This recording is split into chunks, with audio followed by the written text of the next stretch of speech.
Olá pessoal, aqui quem fala é o professor Luiz Fernando da Escola de Química da UFRJ e essa é mais uma aula de EQE 749, Métodos Numéricos Aplicados, e hoje a gente vai conversar sobre mais um dos métodos, na verdade o mais popular método de domínio aberto, o chamado método de Newton-Raphson. Seja muito bem-vindo à aula, não esqueça de curtir, compartilhar o vídeo e vamos ao assunto. Bem, o método de Newton-Raphson é um dos mais populares que tem, por uma característica fantástica. Na verdade, duas características. Quando você tem uma boa estimativa inicial, ele converge sempre. E a segunda é que a convergência ela é muito rápida. A gente vai ver que a convergência, a taxa de convergência ela é quadrática, ou seja, o decaimento do erro acontece em uma potência de 2. E o único, na verdade é um dos grandes problemas da metodologia, é que para ser aplicada, você precisa da derivada da função. Então você precisa, pelo menos, ter uma estimativa de derivada. Bem, e eu gostaria de conversar primeiro sobre a proposta da metodologia, como ela funciona. E para isso vamos analisar o comportamento gráfico da solução. Então, eu vou pegar aqui e vou desenhar um comportamento geral de uma função qualquer. Vou desenhar assim. Está de bom tamanho. E a metodologia de Newton-Raphson, ela necessariamente parte de uma determinada estimativa inicial. Então, eu vou marcar aqui uma estimativa inicial. Então, eu vou marcar nesse ponto. Eu vou colocar como um xit, tá? Porque na verdade é um ponto geral. Tá? E a primeira estimativa inicial é quando it igual a 0, it igual a 1, aí, como você prefere contar. E aí vou pegar então, vou marcar o ponto. Então esse daqui vai ser o ponto. Deixa eu desenhar direitinho. Não mudou muito não, então dane-se. Vai ser assim mesmo. Esse daqui então é o ponto de análise na função. E a proposta da metodologia é que, a partir desse ponto, na função, calcula-se a derivada. E graficamente a derivada é o quê? É a tangente. Então eu vou pegar e vou desenhar aqui a tangente da função. Nesse ponto, deve estar mais ou menos assim. Não ficou tão legal não. Deixa eu ver se consigo corrigir um pouquinho. Não carrega tudo não, cara. Quero você aqui. Não mudou não. Tá? Imagina que essa reta aqui está tocando a função. Tá? Então imagina, vai no mundo da imaginação e imagina isso. Para não precisar desenhar de novo. Mas o que acabou de acontecer então? A gente pegou e fez a avaliação agora da tangente. Isso daqui para mim é a tangente em xit. Tá? Eu vou pegar e usar na minha nomenclatura aqui, na minha estrutura de cores, que a tangente eu vou representar como um g de x qualquer. Tá? Isso daqui então para mim é a tangente. E o que vai acontecer? A proposta de Newton-Raphson na verdade, eu vou usar primeiro a derivação baseada na análise gráfica do problema e depois a gente faz a análise baseada em expansão por série de Taylor. Mas na proposta é que a partir da tangente, no momento em que a tangente cruza o eixo de funções, eu vou ter a próxima estimativa para a solução. Ou seja, esse daqui vai ser o ponto xit mais 1. Então essa daqui que é a ideia. Tá? E aí eu me pergunto, tá, mas como eu vou conseguir organizar isso? Eu vou, então, tentar estimar graficamente a derivada. Tá? Ou seja, eu quero olhar agora a inclinação inclinação de f de x, que na verdade é a própria derivada. Então eu vou pegar aqui e vou expressar a inclinação usando a função g de x, tá? Que é a função que representa a derivada em si, a inclinação, a reta, que está apresentada aqui em vermelho. Então vai ser g de x de it mais 1 menos g de x it dividido g de x it mais 1 menos x it. E aí eu pergunto a vocês, olhando para o gráfico, a primeira coisa que a gente consegue é avaliar qual é o valor de g de x it mais 1. Pô, g de x it mais 1 representado da maneira como está aqui é justamente quando cruza o eixo e, portanto, o valor desse cara necessariamente tem que ser zero. E a outra coisa que a gente sabe é que nesse ponto, usando o mundo da imaginação, né, onde a reta vermelha está em cima da preta, né, de f de x, nesse ponto eu tenho a coincidência de que g de x it é igual a f de x it. E, portanto, eu posso reescrever esse cara como menos f de x it dividido por x de it mais 1 x de it. Beleza? Ok. E como eu consigo reorganizar? Na verdade, agora é só reestruturar algebrismo puro. Eu vou pegar essa expressão que está apresentada aqui e reorganizar de modo a ter uma nova expressão para x it mais 1. Então, eu vou ter x de it mais 1 é igual a x de it menos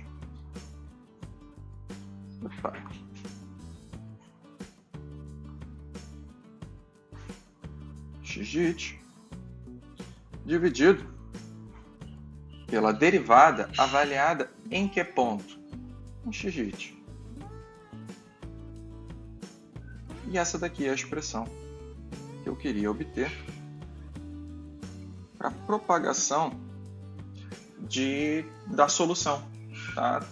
E note que o padrão de convergência que tem aqui, da maneira como a gente está apresentando, hein? Daqui, as iterações elas vão evoluir nesse sentido, tá? E elas vão, portanto, a partir desse ponto que está aqui, agora eu vou ampliar bem, tá? Porque agora tem que ser bem pertinho para a gente conseguir ver. Da próxima iteração, eu vou avaliar, então, um novo ponto, e aí eu vou tentar desenhar de novo mais uma derivada. Tá? E olha só como já é difícil até desenhar essa derivada, gente. Porque ela está muito próxima da solução. Ela está muito próxima. Aqui, ó. Vou tentar desenhar, mas ela já está se confundindo com a própria função. Porque é muito rápida a convergência. Ela realmente é muito boa. Então, graficamente, já dá para perceber que o bagulho é bom, hein? Tá? Esse treco aqui manda bem. Então, o padrão de convergência vai se repetindo, as iterações vão se repetindo até atingir a convergência. E lembrando, né, todo método numérico precisa ter o processo de iteração, pelo menos método de solução de equação não linear, até que, e aí você tem algumas escolhas, módulo x it mais 1 menos x it menor do que um erro. Ou você pode avaliar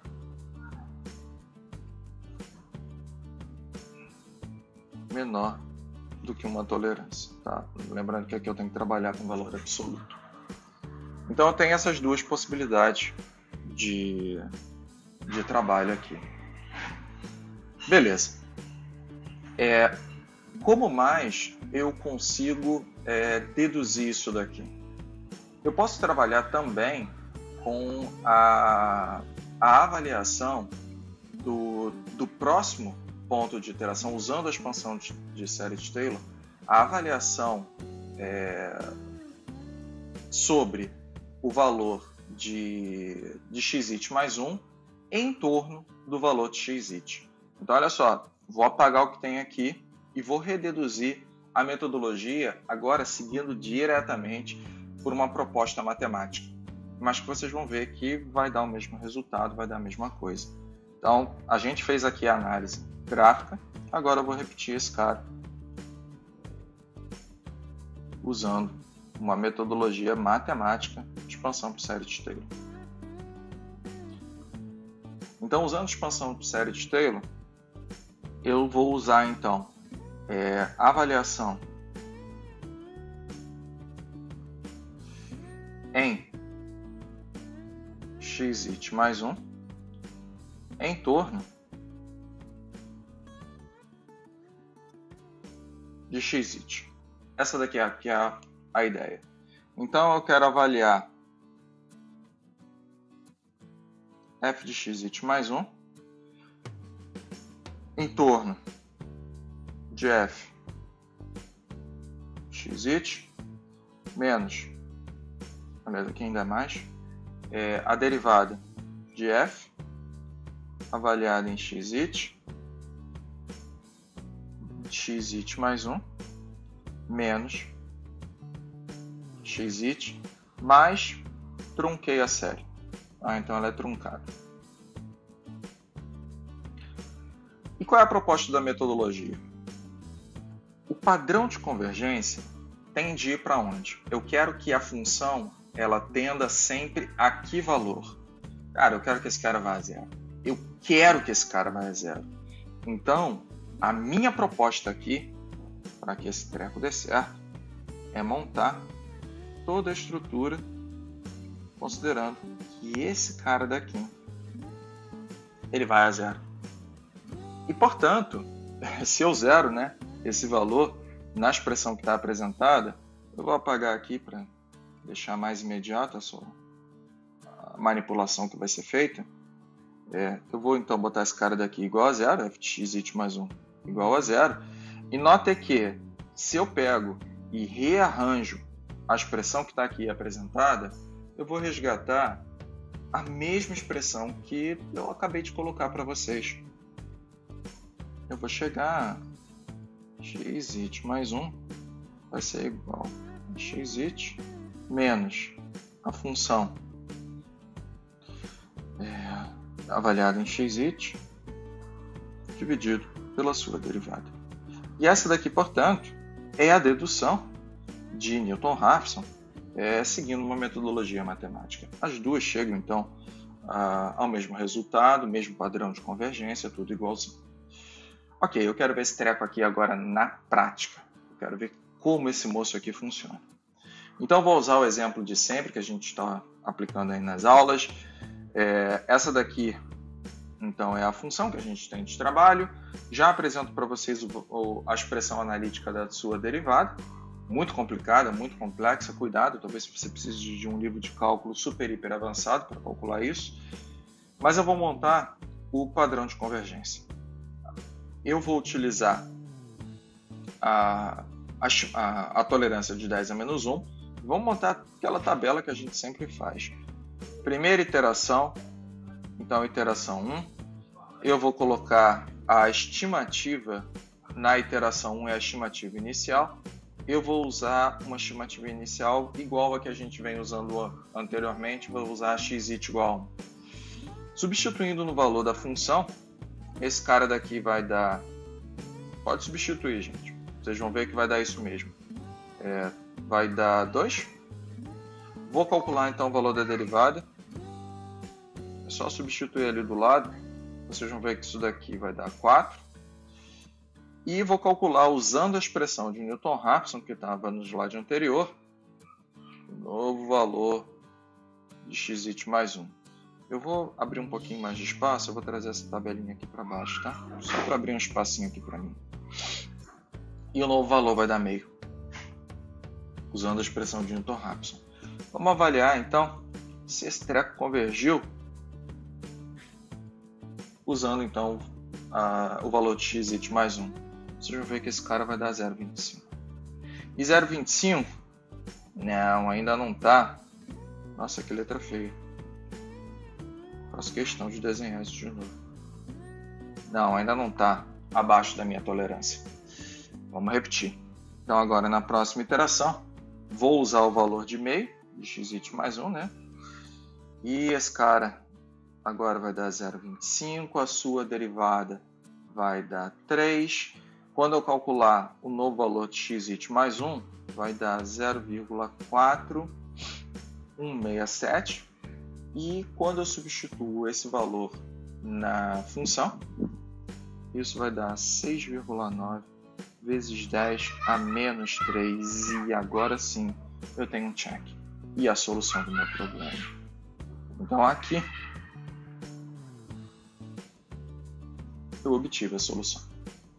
Olha só a diferença em relação às outras metodologias. A gente precisou 2 iterações para atingir a solução.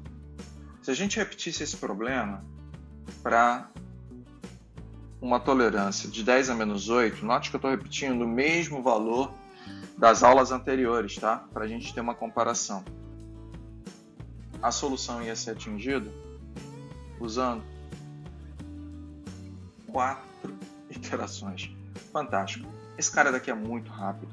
E eu ainda digo para vocês que o valor final de fx após essas 4 iterações ia ser 4,51 vezes 10 a menos 12. Tá? É sinistro. Tá? É uma metodologia que o emoticon eu ia desenhar assim, tá? Mas não, esse cara daqui está de olho arregalado. Tá? E não está de boca assim não, ele está de boca aberta. Porque é fantástico. É realmente uma metodologia com uma taxa de convergência altíssima. Beleza. E eu preciso entender como é o padrão de convergência, por que esse cara funciona tão bem. E para isso, a gente vai fazer a mesma análise da aula passada. A gente vai utilizar, vai avaliar o padrão, a análise matemática da convergência. Então vamos lá. A análise matemática da convergência, lembrando, eu apresentei a vocês na aula passada. E como isso funciona? Eu preciso montar toda a minha estimativa usando a equação de evolução da solução. E eu vou usar uma função qualquer, tá, de g de x. E olha só, se a gente analisa e faz o comparativo agora com o Newton-Raphson, quando a gente usou Newton-Raphson, o g de x, na verdade, deixa eu botar it para ficar melhor, deixar já bonitinho aqui. O g de x it é igual a x de it menos f x it dividido pela sua derivada. E é isso que a gente precisa fazer. Lembrando, na aula passada a gente também verificou o seguinte: para o método ser convergente,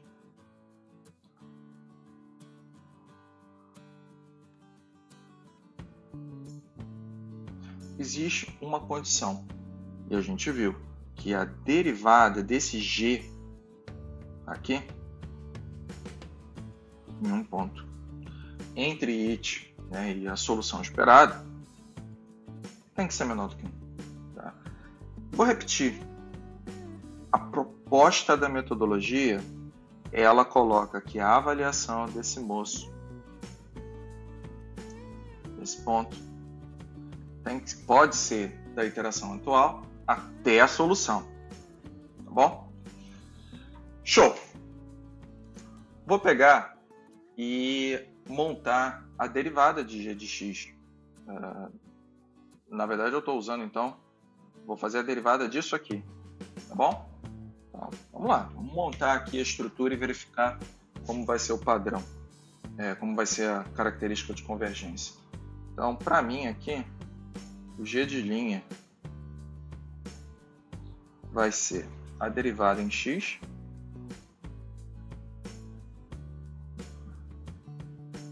de xy menos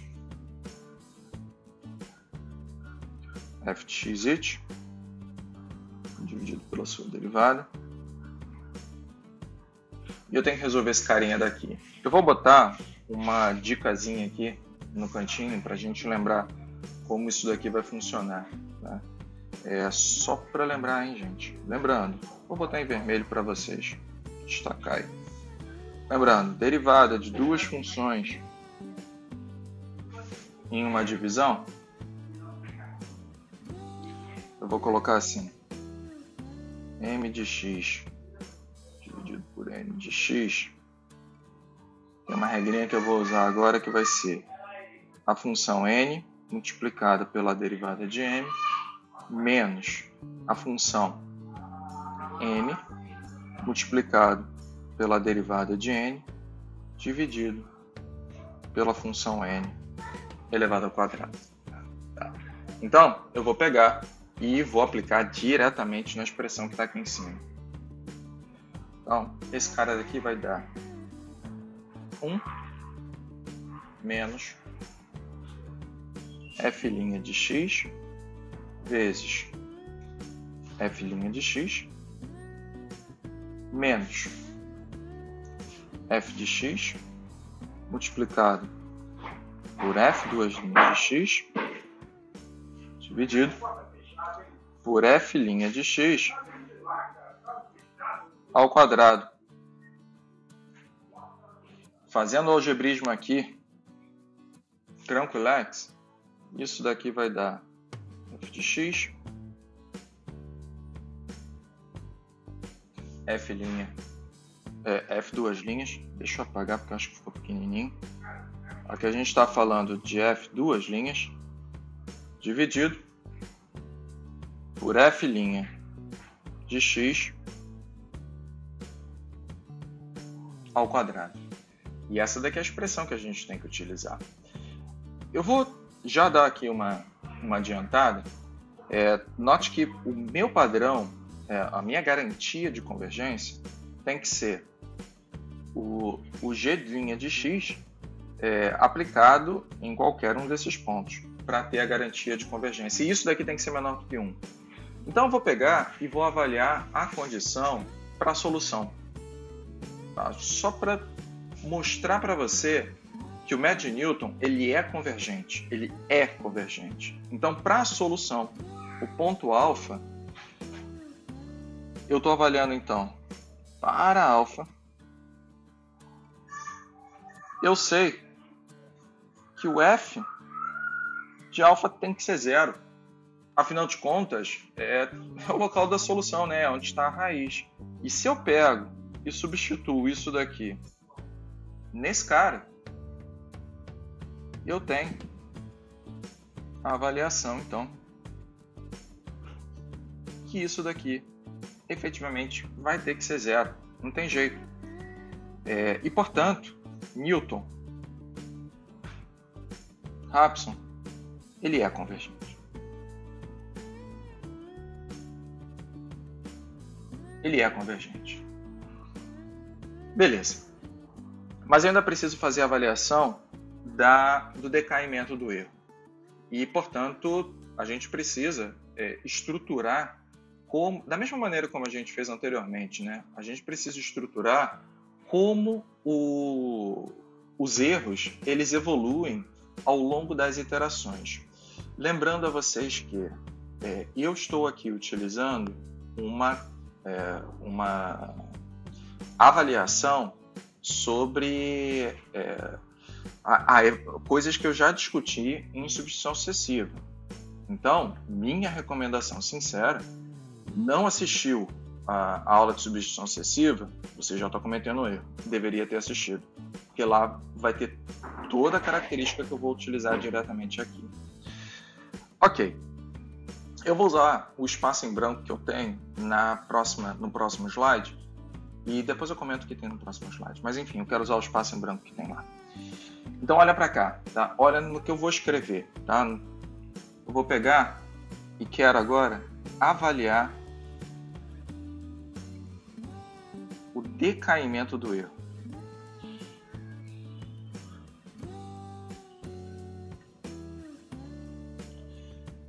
Lembrando que o erro é igual x menos alfa para mim aqui. Vou botar dessa maneira na minha dedução. E x menos alfa, lembrando que eu estou considerando que alfa é o ponto de solução. Vou montar então a minha estrutura. Vou colocar xit mais 1 menos alfa é igual xit menos alfa menos f de xit dividido pela derivada f de xit. O que eu efetivamente fiz aqui em comparação à aula passada? Eu estou substituindo xit mais 1 igual a g de xit menos alfa igual a g de alfa. Para quem assistiu a aula passada sabe o ponto que eu estou, e o meu grande objetivo é atingir aqui uma expressão para a relação dos erros. Então eu vou ter...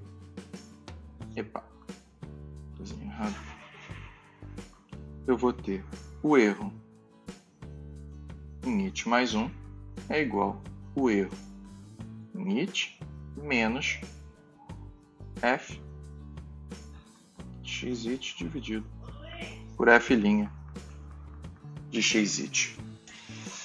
Tá, vamos trabalhar mais em cima disso para conseguir ter uma característica dessa evolução do erro.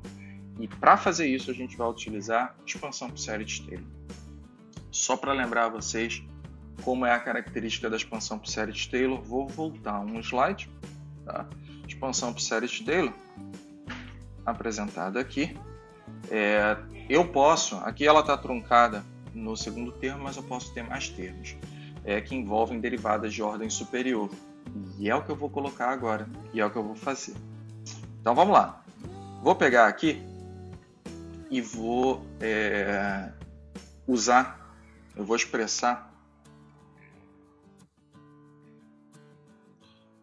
usando fx em série de Taylor. E eu vou usar série de Taylor, né? Série de Taylor em torno de xit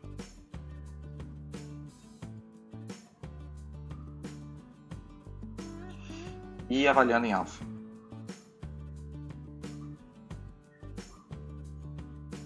Que é o meu ponto de solução. Então vamos lá. F de alfa é igual f de xit mais a derivada avaliada em xit, alfa menos xit. E agora eu vou botar mais uma ordem aqui, tá? Meio da derivada segunda. A segunda ficou estranho. Deixa eu deixar mais claro. Derivada segunda xit com alfa menos xit ao quadrado mais pontinho, pontinho. Ok. E o que eu sei? Vamos lá, vou usar aqui a expressão. O que eu posso afirmar de f-alfa? F-alfa é o ponto da solução, onde se encontra a raiz, e, portanto, lá no final, eu sei que esse cara daqui tem que ser zero. O que mais que eu consigo tirar daqui dessa expressão? Eu consigo, além disso, afirmar que isso daqui é menos o erro na iteração it, e esse cara daqui é menos o erro ao quadrado. E, portanto, vai dar o erro ao quadrado, porque não tem como ficar quadrado negativo aqui, tá? Então, esse cara daqui vai ser o erro na iteração elevado ao quadrado. Ok. O que eu vou fazer? Tá? Só para aproveitar meu espaço em branco que eu tenho aqui, tá, gente? Só para isso. Eu vou pegar essa expressão que está aqui e nessa região aqui de cima eu vou manipular um pouquinho. Eu só vou pegar, então, essa expressão e vou expressar f de xit. Por quê? Porque eu vou querer substituir aqui depois. E aí sim tem uma expressão para a evolução do erro. Tá bom? Então, só para vocês se organizarem em relação à bagunça que eu estou fazendo aqui. Deixa eu marcar aqui em cima um espacinho para poder escrever. Então, vou usar a expressão que está lá embaixo no slide e reescrever aqui em cima. F de xit é igual a f' xit vezes o erro na iteração menos meio da derivada segunda de xit, o erro da iteração, ao quadrado. O que vai acabar acontecendo? Eu vou pegar eu vou apagar aqui a parte de baixo só para eu poder seguir, né, a dedução, substituindo agora esse cara aqui. É a única coisa que a gente vai fazer. E com isso a gente vai ter uma expressão para avaliar o decaimento do erro. Então deixa eu apagar ali embaixo. Só para a gente conseguir se organizar. Beleza. Então aqui embaixo, vou usar essa expressão aqui. Então eu vou ter o erro na iteração mais 1 é igual ao erro na iteração atual menos, na primeira expressão, f, no primeiro termo, né, expressão, xit vezes it dividido por f'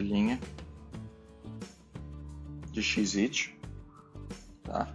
Então eu estou usando esse primeiro cara, agora eu vou usar esse cara, mais meio da derivada segunda xit dividido pela derivada primeira xit vezes o decaimento, aliás, o erro ao quadrado, né? Ok. O que eu consigo tirar daqui? Bem, aqui eu tenho a derivada primeira dividido pela derivada primeira, portanto essa expressão aqui vai ser menos o erro na iteração atual, erro da iteração atual menos erro da iteração atual. Acabei de tirar aqui a característica, né? Perdão, esses dois primeiros termos. Então, no final das contas, o que efetivamente a gente vai ter dessa expressão é o seguinte, que o próximo erro ele vai ser igual meio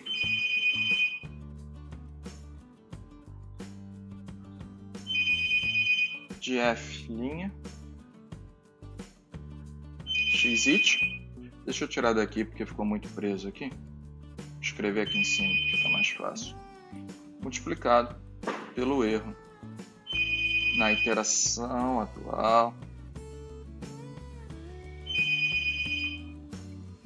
ao quadrado. Ou seja, isso daqui me dá a característica do padrão de convergência, aonde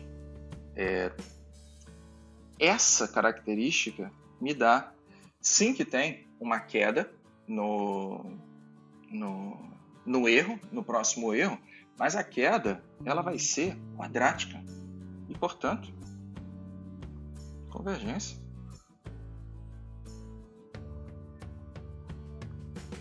Quadrática na solução. E isso sim é o que dá ao Newton-Raphson uma vantagem absurda em relação às outras metodologias. É algo, digamos assim, não é para se desprezar, tá? E por isso que ele é tão popular. Ok, agora eu gostaria de conversar um pouquinho sobre, na verdade, o que está escrito aqui em cima, tá? Que isso eu ainda não falei. Então vou apagar tudo que tem aqui nesse slide para poder discutir sobre esse assunto agora. Porque, legal, ele é super bom, convergência quadrática, tem características fantásticas, sempre converge, mas qual é o problema? Não dá para ser só coisa legal. E o maior problema dele é a estimativa de derivada. Então, o problema principal é a estimativa da derivada para você conseguir aplicar. Bem, qual é o problema em relação a isso? Você tem duas opções. Você pode enfrentar a matemática e obter a derivada analítica.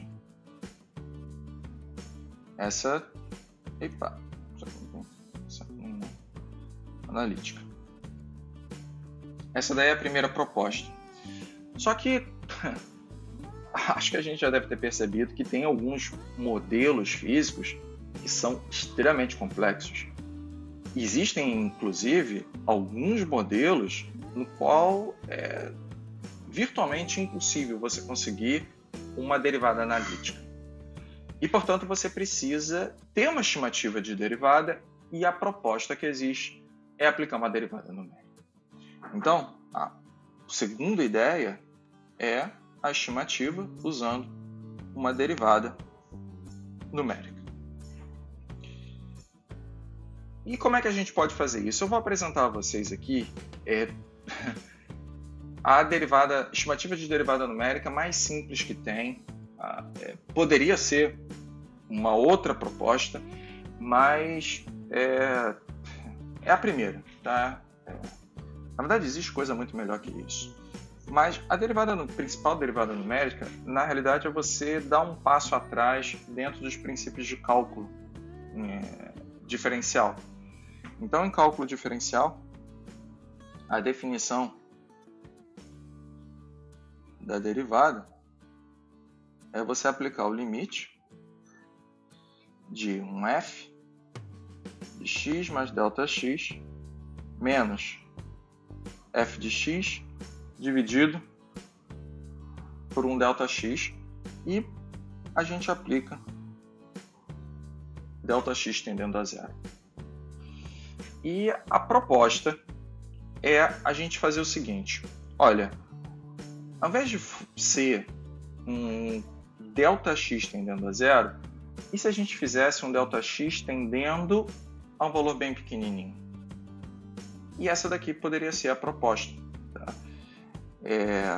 A gente pode, então, avaliar a função em um ponto defasado, tá, em relação ao ponto atual, menos a função avaliada no ponto, sobre essa distância de defasagem entre os dois valores.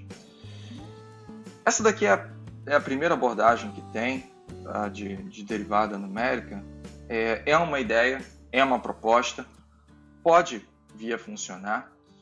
Na prática, isso daqui seria o quê? Né? Considerando que esse valor, né, de defasagem ele é bem pequenininho, ele tem que ser pequeno. Então, considerando esse valor de defasagem muito pequeno. O que é muito pequeno dentro de um cálculo numérico? Olha, depende da precisão que você está usando, da acurácia que você quer ter. Então, esses são palavras que você tem que considerar na hora da escolha do valor. Então, para um valor bem pequenininho, você pode calcular a tua derivada no ponto xy aproximada como a avaliação da função em xy mais um valor de defasagem menos a avaliação da função em xy dividido pela defasagem em si.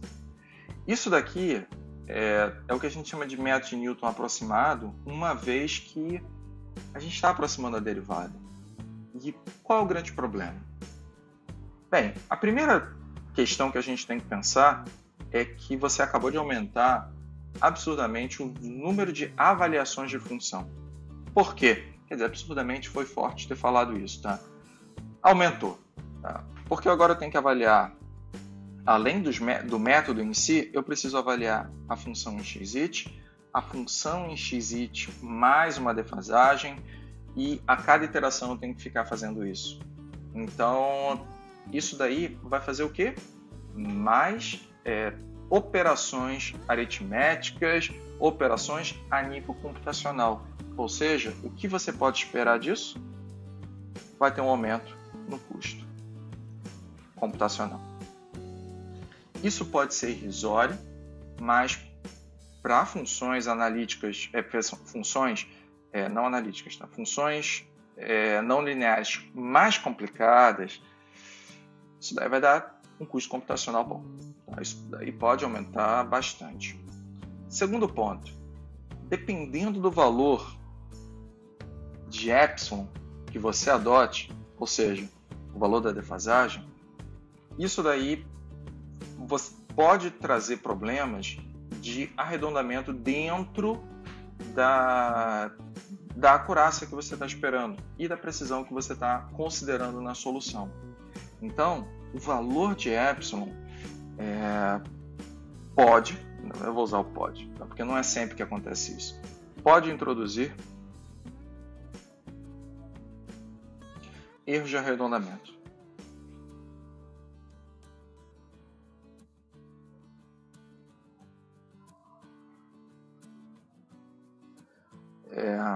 Professor, você tem então uma recomendação de qual valor de epsilon deve se utilizar?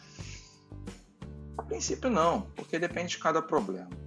E depende também da precisão que você está utilizando na representação de ponto flutuante no computador. A minha tendência para epsilon seria um valor bem pequenininho, próximo ao limite da precisão que você está considerando. Então, se você está usando um método com precisão simples, eu chutaria 10 a menos 6. Chute, tá? Não estou falando que é o certo. Se eu estou usando precisão dupla, eu chutaria 10 a menos 13, 10 a menos 14 já é chute forte, tá? 10 a menos 13, 10 a menos 12, por aí já seria algo considerável. Mas depende de problema a problema. Então, note como isso é uma característica que pode quebrar um pouco o lado bom do método de Newton. Então, esses são os pontos que eu gostaria de passar para vocês sobre o método de Newton. Eu espero que tenham gostado da aula. Na próxima aula a gente vai ver mais uma metodologia que, na verdade, o grande propósito dela é tentar eliminar o cálculo dessa derivada. Na próxima aula a gente vai falar sobre o método da secante. E eu vejo vocês lá.